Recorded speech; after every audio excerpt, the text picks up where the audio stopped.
To use scale entity in SolidWorks, I have my sketch drawn already, which I want to scale. So come to Sketch tab and pick your sketch, the scale entity tool. So now, what do you want to scale? Register the edges here. I've selected all the lines, so I want to scale about where? About this particular point. If I did not select this copy, simply means this sketch is going to be transferred here. Now it has been transferred to that edge. So let me undo it and change the number of scale, the size of scale.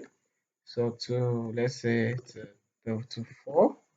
You will see it being transferred to a far distance, a far distance. See the preview of where it's going to transfer to. But if I want to scale, and so I have to check this and then see the preview of the larger size that I want to form. Now I have my size being multiplied. So let's say I want to reduce the size of this of this cube. So what I'm going to do is to increase the size reduce the size from 4 to, let's say, half of the size, which is 0.5. And then I'm going to click where to scale about.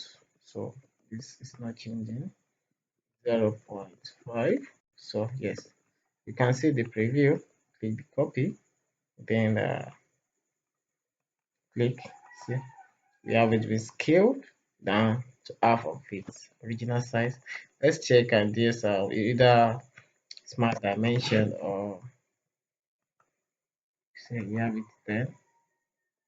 We have it to be 10 and we have this side to be 10 also. That's half of the original dimension of the original size of the cube. So that's how to scale your entity in SolidWorks.